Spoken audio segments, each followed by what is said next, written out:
Assalamualaikum warahmatullahi wabarakatuh. Albert Einstein, seorang fisikawan dunia terkemuka, pernah menyampaikan pidatonya dalam sebuah acara simposium internasional yang diselenggarakan pada tahun 1939 di perguruan tinggi terkemuka di Amerika, Princeton University. Dia mengatakan bahwa science without religion is blind. Ilmu pengetahuan yang tidak didasari dengan agama yang benar akan menjadi buta. Kalimat ini sebenarnya sangat mendasar, ya. Einstein sebagai seorang fisikawan terkemuka di dunia tentang teori-teori atomnya, jika kemudian ilmu yang dikembangkannya itu tidak dikendalikan dengan dasar-dasar agama yang benar, maka ilmu pengetahuan akan menjadi malapetaka. Itulah sebabnya ada satu teori bahwa the man behind the gun. Jadi manusia itu di belakang senjata. Artinya apa? Senjata, ilmu pengetahuan, teknologi akan menjadi bahaya atau tidak tergantung manusianya.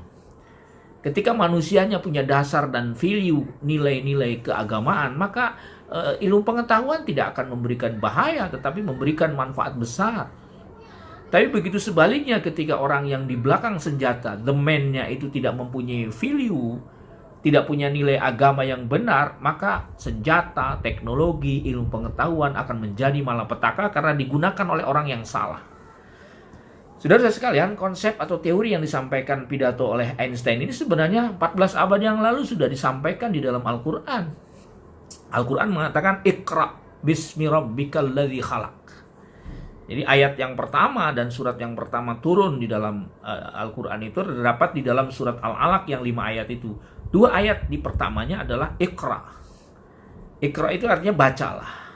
Bismi rabbikal ladzi khalaq, dengan menyebut nama Tuhan. Kalau kita bedah ya dalam pendekatan linguistik dan menggunakan tafsir yang lebih kontemporer, Iqra itu artinya yang mungkin bisa kita artikan cerdaslah kalian secara intelektual.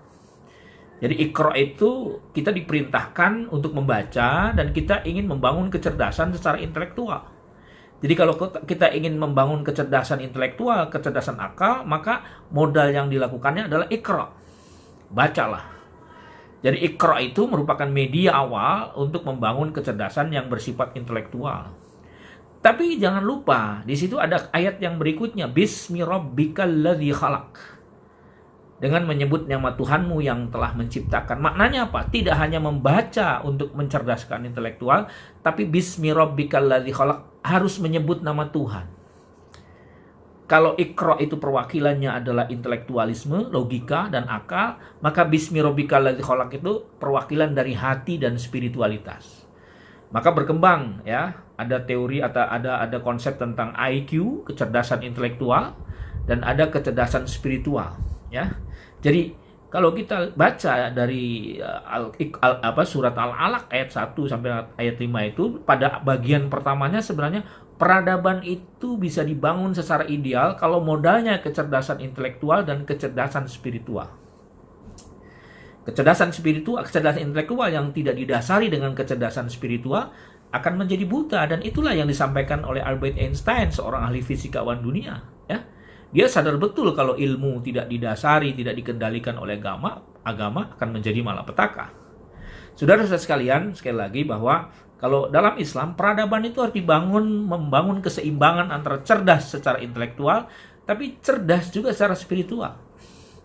Itulah mengapa para ulama-ulama pertama, ilmuwan terkemuka dunia pertama dalam sejarah peradaban Islam itu, orang yang menggabungkan kekuatan intelektual dan kekuatan spiritual. Contoh, Ibnu Sina, ya, yang oleh orang-orang Eropa disebut dengan Avicenna, itu ulama dan ilmuwan terkemuka yang pertama kali menjadi bapak dokter sedunia. Ibnu Sina dinobatkan sebagai seorang the father of the doctor in the world. Jadi bapak dokter sedunia itu Ibnu Sina. Apa yang dimiliki Ibnu Sina? Ibnu Sina cerdas secara intelektual karena dia seorang dokter spesialis, kira-kira begitu. Seorang filosof, ahli filsafat, tapi juga dia seorang ulama, ya, yang menguasai Al-Quran, yang memahami Al-Quran, yang mampu berdialog dengan teks-teks keagamaan. Jadi di situ tuh muncul suatu kombinasi ideal antara intelektual dengan spiritualitas. Nah, saudara-saudara sekalian, sekali lagi bahwa peradaban masa depan agar menjadi ideal harus dibangun tidak hanya oleh kekuatan akal, tapi harus didasari kekuatan hati dan kekuatan spiritual. Mudah-mudahan bermanfaat. Terima kasih. Assalamualaikum warahmatullahi wabarakatuh.